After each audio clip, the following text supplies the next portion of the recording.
जय हिंद भाई लोग। मुझे पूरा विश्वास है कि आप लोग नए साल अपने केवल टारगेट को लेकर मनाए होंगे और इसी टारगेट को मैं भी पूरा करने के लिए आज से मैं आपको उत्तर प्रदेश पुलिस का जो भी प्रीवियस ईयर का इतिहास है उसके प्रश्नों को लेकर शुरू कर रहा हूँ। नो बकवास, सीधे मैं क्लास पे आता हूँ। देखिए क्या दिया है। पहला प्रश्न है, पाकिस्तान के लड़काना जिले में सिंधु नदी के तट पर स्थित सिंधु नदी घाटी सभ्यता का एक प्रमुख शहर कौन सा था। तो आपसे यह पूछ रहा है कि जो वर्तमान में जो पाकिस्तान लड़काना में है वह सिंधु नदी घाटी के जो तट पर पूछ रहा है कौन सा शहर था। तो याद रखिए इसके लिए मोहनजोदड़ो। कौन था? मोहनजोदड़ो। और याद रखिएगा मोहनजोदड़ो जो खोज हुई किस सन में हुई थी? 1922 में। किस सन में हुई थी? 1922 में। और इसके खोजकर्ता कौन थे भाई? याद रखिएगा राखल दास बनर्जी। और देखिए वर्तमान समय में यह पाकिस्तान के लड़काना जिले में है। इससे आपको क्या याद रखना है कि कौन सी नदी सिंधु नदी की, देखिए क्वेश्चन यह जो आपको है कि कौन सी सभ्यता जो सिंधु नदी के तट पर, तो याद रखिए मोहनजोदड़ो। इसकी खोज 1922 में और वर्तमान समय में कहाँ है? पाकिस्तान के लड़काना जिले में। चलिए अगला प्रश्न आप देखिए क्या दिया है। कह रहा है आपसे कि हड़प्पा सभ्यता में गढ़ जगह किस लिए जानी जाती थी। तो पूछ रहे कि हड़प्पा सभ्यता में जो गढ़ शब्द प्रयोग किया जाता था किस लिए प्रयोग किया जाता था। तो इसका जो ऑप्शन आपका होगा भाई, देखिए जो पहला ऑप्शन आपको दिया है कि वहाँ उच्चतर वर्ग के 3 लोग बसते थे। तो जो आपको गढ़ से जगह पूछा है तो गढ़ जगह मतलब क्या था? जहाँ पर उच्चतर वर्ग के 3 लोग बैठते तो उस स्थान को क्या बोला जाता था? गढ़ बोला जाता था। अगला प्रश्न देखिए, सिंधु सभ्यता में निर्यात किया जाता था। तो याद रखिएगा जो सिंधु सभ्यता के लोग थे वह सूती वस्त्र और हाथियों के दांत से बने वस्तुओं का निर्यात करते थे।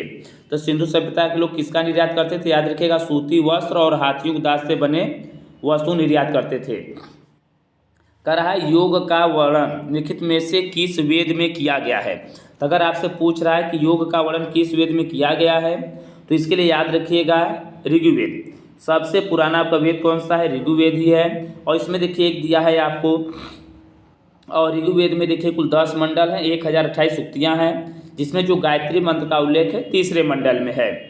और इसमें एक ऑप्शन देख रहे हैं सामवेद है। तो सामवेद को क्या माना जाता है? संगीत का जनक। क्या माना जाता है? संगीत का जनक। और एक आप देख रहे हैं अथर्ववेद। तो जो सबसे आपका पुराना सबसे नया जो वेद है आपका कौन सा है?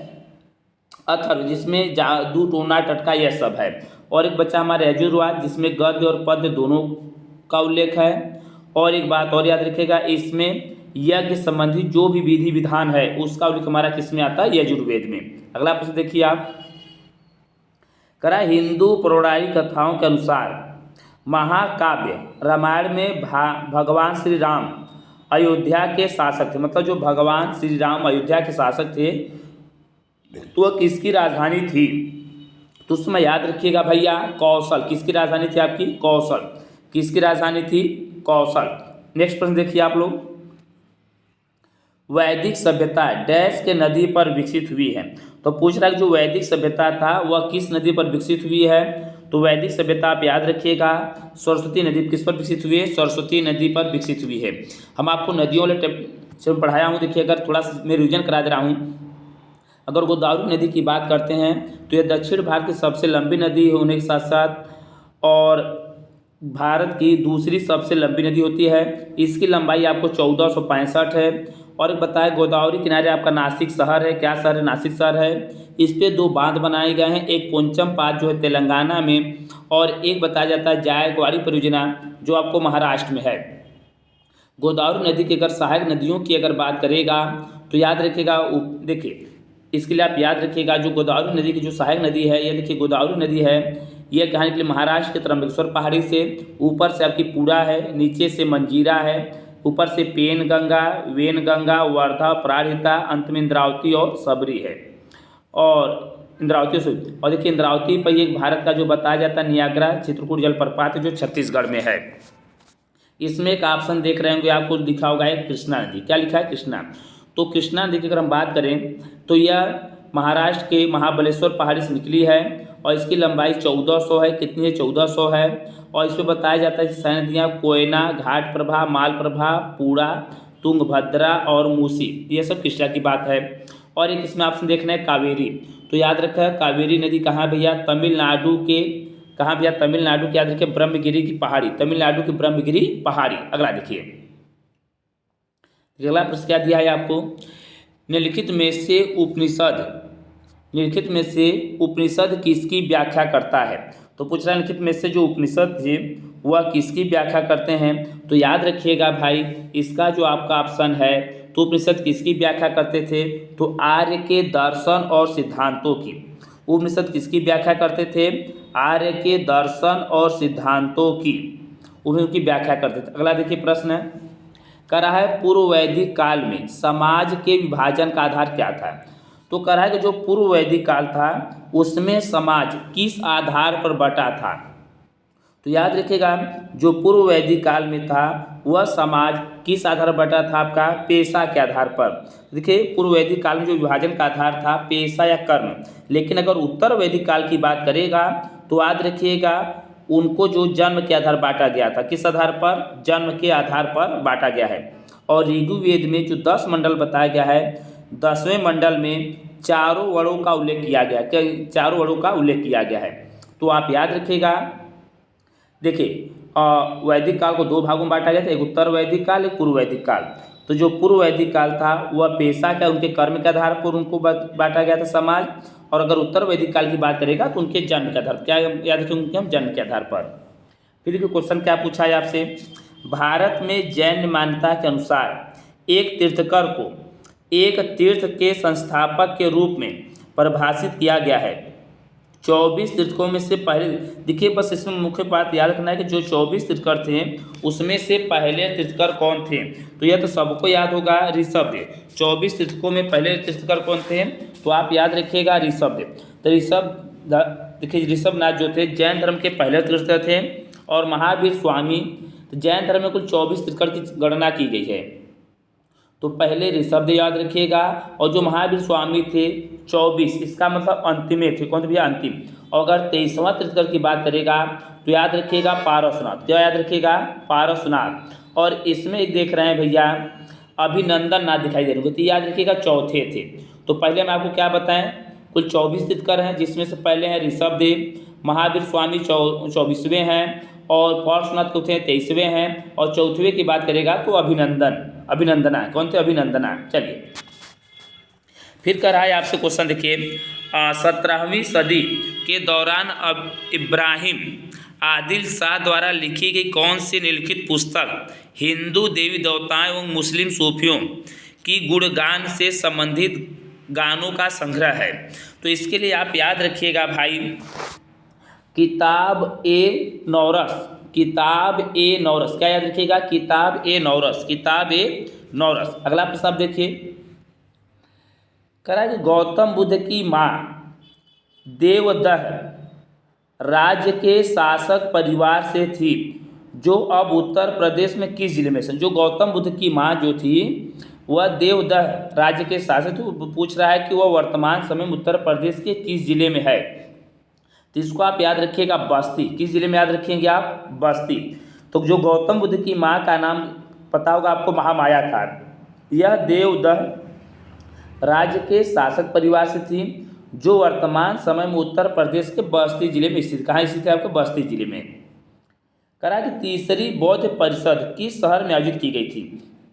तो आपको पता होगा बौद्ध संगीतियाँ 4 बताई गई थी। तो जो तीसरी बौद्ध संगीति थी वह याद रखिएगा भैया पाटलिपुत्र में। कहाँ याद रखिएगा, जो तीसरी बौद्ध संगीति थी वो कहाँ थी, पाटलिपुत्र में। यह 250 ईसा पूर्व में हुई थी, और सम्राट अशोक इसके संरक्षक थे। और इसके अगर अध्यक्ष की बात करेगा तो मोगली पुत्र याद रखिएगा, क्या याद रखिएगा, मोगली पुत्र। अगला प्रश्न देखिए आप, करा बुद्ध ने अपना पहला उपदेश कहाँ दिया। बहुत अच्छा क्वेश्चन है, बहुत सिंपल क्वेश्चन है, तो सबको पता होगा कि गौतम बुद्ध ने अपना शहर बनारस के जो है सारनाथ, गौतम बुद्ध ने अपना पहला उपदेश कहाँ दिया, सारनाथ में। और इनका देखिए उपदेश को धर्म चक्र प्रवर्तक के नाम से जाना जाता है। और गौतम बुद्ध का जन्म याद रखिएगा 563 ईसा पूर्व, क्या याद रखिएगा, 563 ईसा पूर्व लुम्बिनी नामक गांव में हुआ था। इन्होंने बौद्ध धर्म की स्थापना की, और इन्हें लाइट ऑफ एशिया के नाम जाना जाता है। एशिया का ज्योतिपुंज कहा जाता है, क्या कहा जाता है, एशिया का ज्योतिपुंज। जैन धर्म के 23वें तीर्थकर कौन है, अभी हम आपसे चर्चा किए कि जैन धर्म के जो 23वें तीर्थकर हैं आपका पार्श्वनाथ। कौन है? जैन धर्म के 23वें तीर्थकर आपके कौन है भाई? पार्श्वनाथ। और इनका जन्म याद रखिएगा अपना सर वाराणसी में हुआ था। ये क्षत्रिय कुल के थे। क्या ये क्षत्रिय कुल के थे? चलिए आगे देखिए क्वेश्चन। अगला प्रश्न क्या दिया है आपको? श्वेतांबर और दिगंबर किस धर्म के थे? यह तो सब सिंपल क्वेश्चन दिए भाई। जो श्वेतांबर और दिगंबर थे यह देखिए जैन धर्म से। याद रखिएगा कि समुदाय के थे, यह सब जैन समुदाय के थे आपके जैन समुदाय के, जो श्वेतांबर और दिगंबर। लिखित में से कौन सा स्थान बुद्ध वंश के शाक्यों द्वारा शासित था? तो कह रहा है लिखित में से कौन सा स्थान बुद्ध वंश के शासकों द्वारा शासित? तो याद रखिएगा कपिल वस्तु। क्या याद रखेंगे आप? कपिल वस्तु। क्योंकि देखिए गौतम बुद्ध का जन्म कपिल वस्तु के समीप लुम्बिनी वन में 563 ईसा पूर्व में हुआ था। और बात याद रखिए थोड़ा सा फैक्ट भी, इनके पिता का नाम शुद्धोधन था और माता का नाम माया था। माना जाता है इनके जन्म के 7 दिन बाद इनकी माता का मृत्यु हो गया था। तो इनका जो पालन पोषण की थी इनकी मौसी कौन थी? प्रजापति गौतमी। और बुद्ध के बचपन नाम क्या था? सिद्धार्थ। क्या था इनके बचपन नाम? सिद्धार्थ। और इनका विवाह बहुत अल्प आयु में हो गया था, 16 वर्ष की आयु माना जाता है। 16 वर्ष की आयु में इनका विवाह हो गया था। कौशल वंश की एक कन्या थी, यशोधरा से हुआ था। किससे हुआ था? यशोधरा से। और इनको एक पुत्र था जिनका नाम था राहुल। क्या नाम था? याद रखिएगा राहुल। क्या नाम याद रखिएगा? राहुल। चलिए आगे प्रश्न देखिए। बुद्ध के जीवन की घटनाओं और उनसे संबंध स्थलों को सुलेखित करें। तो कह रहा है देखिए जो बुद्ध के जीवन की घटनाओं और उससे संबंध के स्थानों सुलेखित करना है।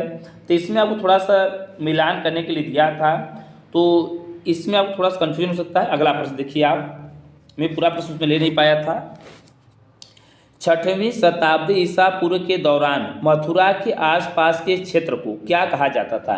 तो कह रहा है 6वीं शताब्दी ईसा पूर्व जो मथुरा के आसपास के क्षेत्र थे उसे किस नाम से जाना जाता था?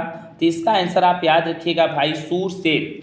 जो 16 महाजनपद बताई जाती है उसमें एक सूरसेन था, और सूरसेन की राजधानी आपको हम बताए थे भैया मथुरा। क्या नाम बताए थे? मथुरा। और इसमें देख रहे हैं पंचाल की पंचाल की राजधानी थी आपकी भैया अहिछत्र। एक देख रहे हैं अंग दिया है, अंग की राजधानी क्या थी भैया आपका? चंपा।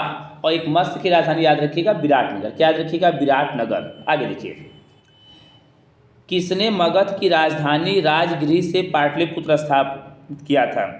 तो किसने मगध की राजधानी राजगिरी से पाटलिपुत्र स्थापित किया था? तो याद रखिएगा अजातशत्रु। कौन याद किया था भैया? अजातशत्रु। तो अजातशत्रु ये देखिए जो मगध की राजधानी राजगिरी से कहाँ किया था भैया स्थानांतरित? पाटलिपुत्र। अजातशत्रु को देखिए कुड़ी क्या पितृहिंता के भी नाम से जाना जाता है, क्योंकि इसने सिंहासन पर बैठने के लिए बिंबिसार की हत्या कर दी। और अजातशत्रु ने अपनी राजधानी राजगिरी से कहाँ स्थानित कर दी है? पाटलिपुत्र। निम्नलिखित में से किसे लोकसभा की कार्यवाही में विशिष्ट निमंत्रण पर भाग लेने का अधिकार है? तो कह रहा है कि लोकसभा की कार्यवाही में भाग लेने का विशिष्ट अधिकार है। तो इसके लिए आप याद रखिएगा महान्यायवादी। ये एक संविधान क्वेश्चन इसमें चलाया है, तो याद रखिए महान्यायवादी, जिसका उल्लेख आपका 1976 में है।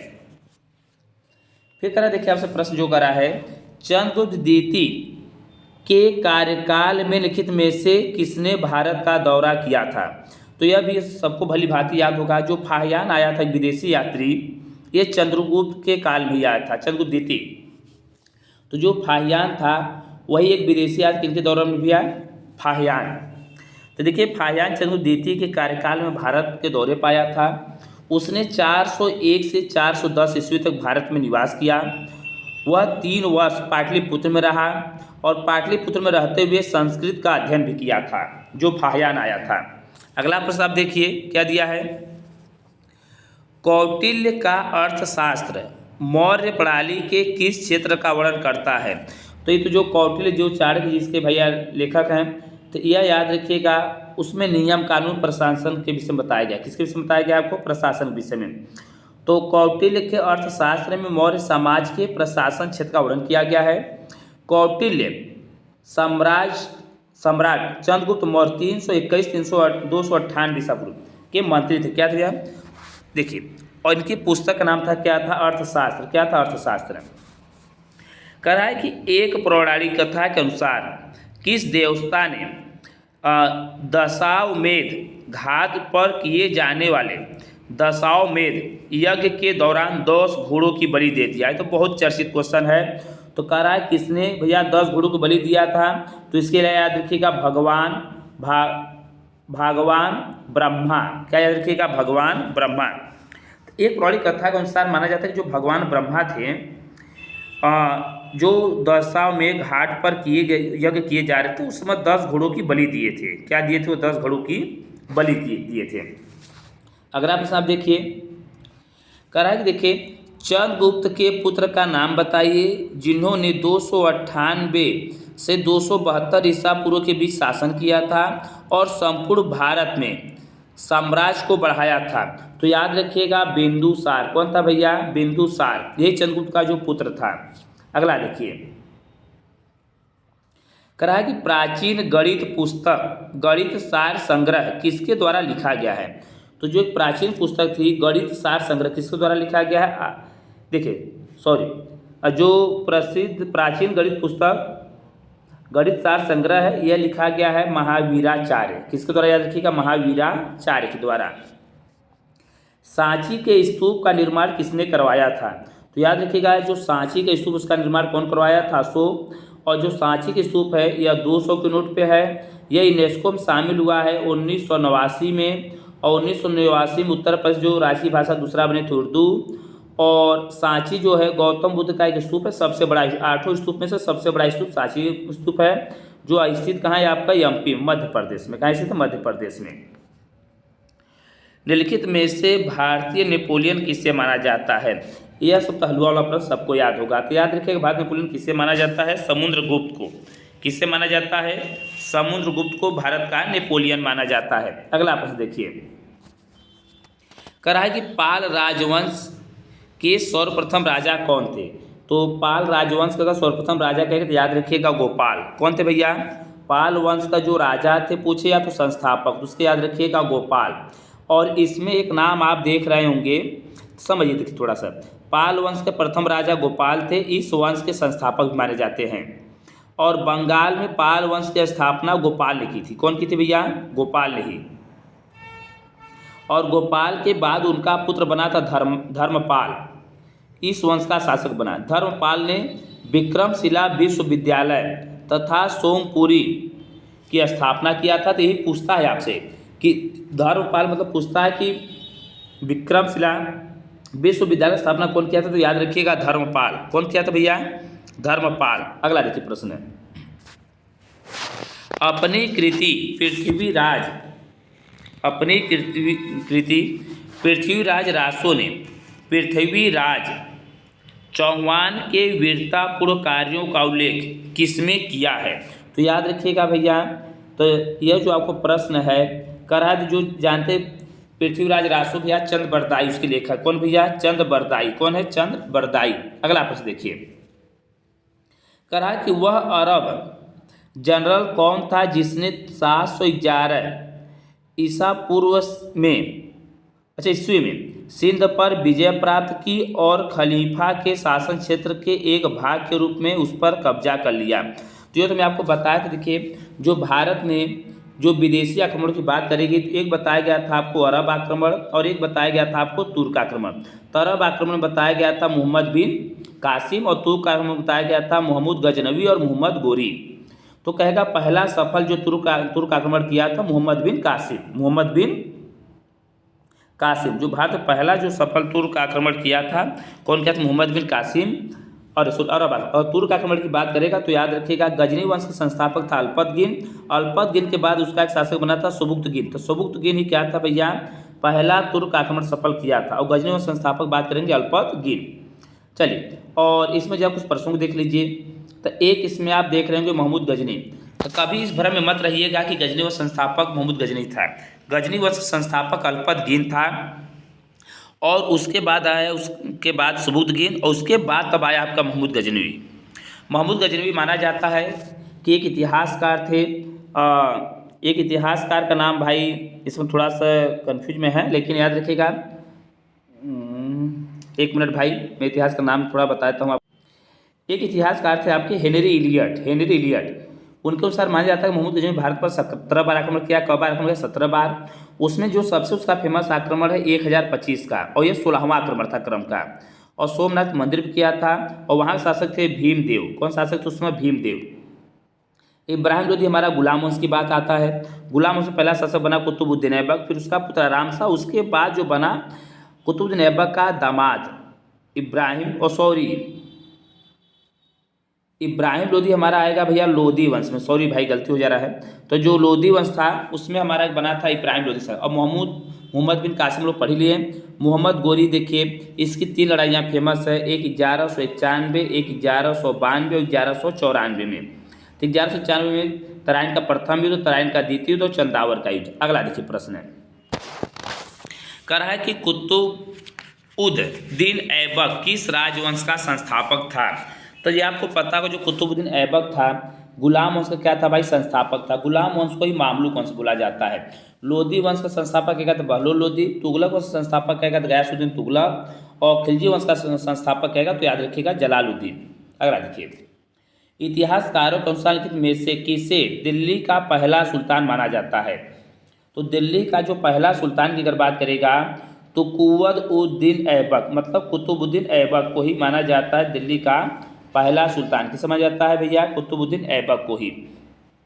देखिए अगला प्रश्न देखिए जरा, करा कि वह इतालवी यात्री जिसने विजयनगर साम्राज्य का अत्यंत प्रशंसनात्मक विस्तरण किया है वह कौन था? तो याद रखिएगा निकोलो डी कोंटी। ये बहुत मुख्य क्वेश्चन है। तो कौन था भैया? Niccolo de Conti. Niccolo de Conti ही था, यह एक व्यापारी था जिसने विजयनगर साम्राज्य की प्रशंसा की थी। क्या की थी? विजयनगर साम्राज्य की प्रशंसा की थी। इसमें एक आप देख रहे हैं नाम लिखा होगा बारबोसा। तो यह बारबोसा एक पुर्तगाली यात्री था, जो यह भी विजयनगर साम्राज्य की महानतम शासक कृष्णदेव राय के शासनकाल में आया था।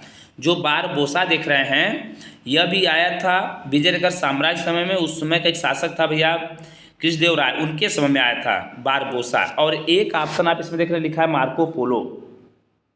तो मार्को पोलो देखिए यह भी एक राजदूत था।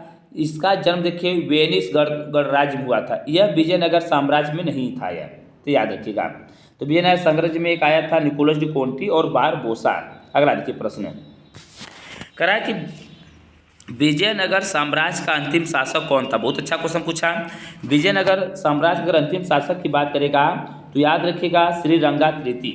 विजयनगर साम्राज्य का अंतिम शासक की बात करेगा तो श्रीरंगा तृतीय। कौन था भैया? श्रीरंगा तृतीय। विजयनगर साम्राज्य का अंतिम शासक था श्रीरंगा तृतीय।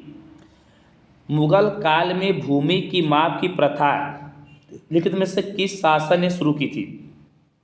तो अगर कहेगा मुगल काल में भूमि मापने की जो प्रथा शुरू किया था कौन भैया? शेरशाह सूरी। कौन शुरू किया था? शेरशाह सूरी। अगला देखिए, यमुना नदी के तट पर दीनपनाह नगर कौन बसाया था? तो देखिए जो दीनपनाह नगर बसाया था हुमायूं। कौन बसाया था भैया? हुमायूं। बाबर का पुत्र था हुमायूं। कौन था भैया? बाबर पुत्र हुमायूं। बाबर को 4 लड़के थे, हुमायूं, कामरान, लश्कर हिंदाल। देखिए दीनपनाह नगर बसाया था और दीनपनाह में एक पुस्तकालय थी। अंत में उसी दीनपनाह पुस्तकालय से गिरकर इसकी मृत्यु भी हो जाती है हुमायूं को। तो पूछता है क्वेश्चन में कि किस शासक की मृत्यु सीढ़ियों से गिरकर हुई थी? तो याद रखिएगा हुमायूं। और एक पुस्तक ये किस इतिहासकार ने बोला था कि जिंदगी पर उलझता और लुढ़क कर मर भी गया? तो एक इतिहासकार थे लेनपुल। और देखिए कुछ मकबरा की अगर बात किया जाए तो अकबर का मकबरा है सिकंदराबाद में, हुमायूं का मकबरा कहेगा तो दिल्ली में, और शाहजहां का मकबरा कहेगा तो आगरा में, और जहांगीर का मकबरा कहेगा तो लाहौर में। अगला देखिए, करा कि शाहजहां के सत्तारूढ़ होने से पहले जहांगीर के बाद वास्तविक शासक कौन था? तो कह रहा है देखिए शाहजहां के पहले, तो देखिए शाहजहां के पहले एक याद रखिएगा कौन था भैया? शहरयार। कौन था? शहरयार। तो कौन याद रखिएगा? शहरयार। थोड़ा समझ जाइए, शाहजहां के सत्तारूढ़ होने से पहले तथा जहांगीर के बाद शहजादा शहरयार वास्तविक शासक था। जहांगीर की मृत्यु के समय शाहजहां राजधानी से दूर था, मतलब उसमें वहाँ राजधानी में नहीं था वह, इसलिए नूरजहां ने ये अपने दामाद शहरयार को राजा बनाया था। जो देखिए जहांगीर की मृत्यु के बाद जहांगीर की पत्नी थी नूरजहां, जिसका वास्तविक नाम था मेहरुनिसा, और इन्हीं का दामाद था क्या भैया? शहरयार।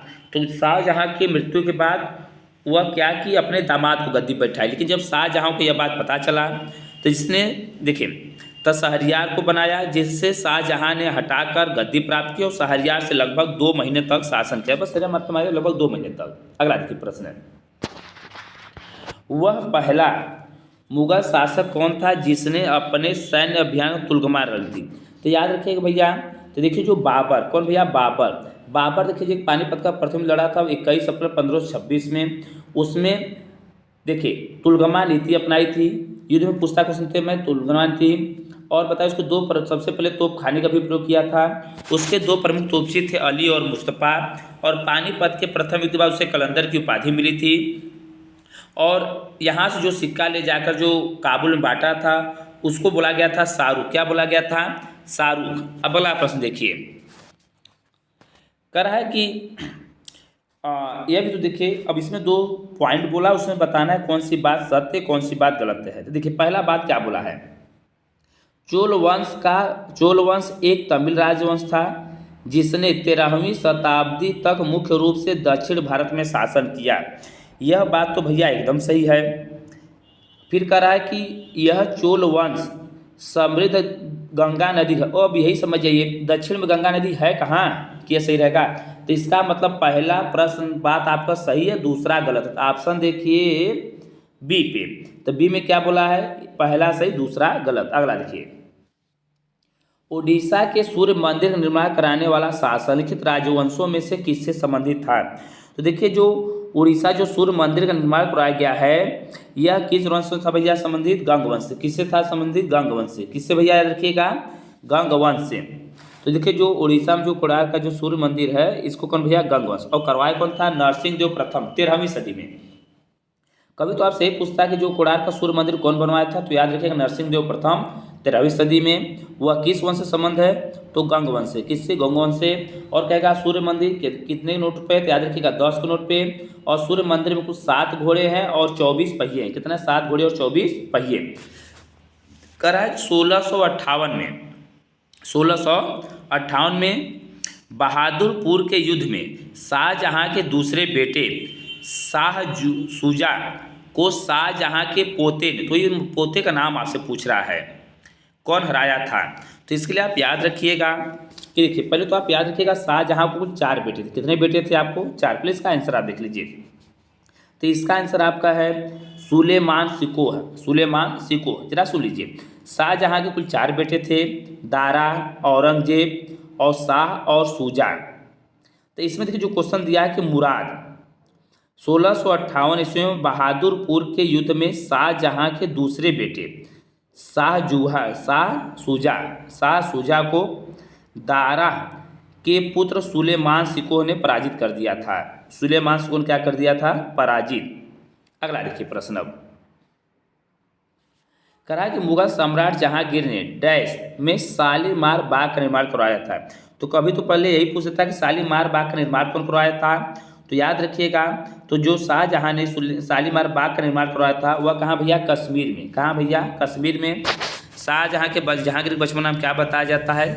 सलीम। क्या बताया जाता है? सलीम। अगला देखिए, कहा कि मौर्य राजवंश की स्थापना मगध में हुई थी जो वर्तमान में डैश के नाम से जाना जाता है। तो मौर्य राजवंश की स्थापना मगध में हुई थी, वह किस नाम से जाना जाता है भैया? बिहार। तो मगध हमारा वर्तमान समय कहाँ भैया? बिहार। कहाँ भैया? बिहार। बिहार राज्य की स्थापना कहेगा तो 1912, याद रखिएगा 1912। अगला देखिए, कर्नाटक संगीत देखिए करा कि अल्पना हिंदुस्तानी शास्त्रीय संगीत के डैश के समान है। तो याद रखिएगा, तो जो कह रहा है इसमें कि देखिए कर्नाटक संगीत में अल्पना हिंदुस्तानी शास्त्रीय संगीत के सम्मान की अगर बात करेगा, याद रखा था इसका नाम है आलाप। क्या नाम है? आलाप। क्या नाम है? आलाप। देखिए उसी समानार्थी शब्द है। कह रहा है कि देखिए मगध साम्राज्य का अंतिम शासक कौन था? तो मगध साम्राज्य का अंतिम शासक कौन था आपका? उदयन। कौन था या उदयन? मगध साम्राज्य अंतिम शासक कौन था? उदयन। अगला देखिए, निम्नलिखित में से अकबर के दरबार में मुख्य चित्रकार कौन थे? तो अकबर के दरबार में अगर कह रहा है मुख्य चित्रकार की बात करें तो याद रखिएगा दसवंत। अकबर के दरबार में मुख्य चित्रकार कौन था भैया? तो दसवंत। बहुत फेमस क्वेश्चन, बहुत बार एग्जाम में पूछता है। करा गुरु गोविंद सिंह के मृत्यु के बाद, तो ये सिख धर्म के देखिए 10वें, करा गुरु गोविंद सिंह की मृत्यु के बाद गुरु की संस्था समाप्त हो गई और सिखों का नेतृत्व उनके विश्वसनीय शिष्य को सौंप दिया गया।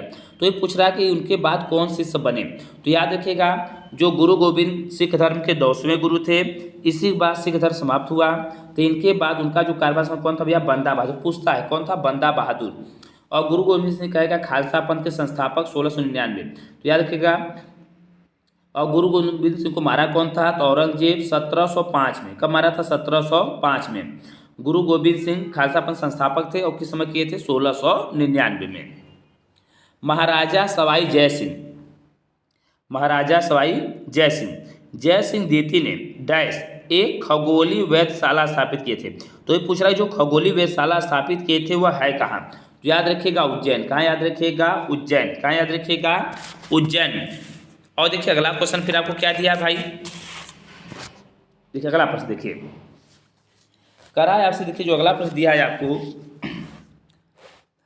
ईरान से दिल्ली तक कलाकारों मीर सैयद अली और अब्दुस समद के साथ कौन मुगल शासक आया था, तो याद रखिएगा हुमायूं। कौन आया था भैया, हुमायूं। कौन आया था आपका, हुमायूं। कौन आया था, हुमायूं। अगला देखिए, इतना ही प्रश्न था।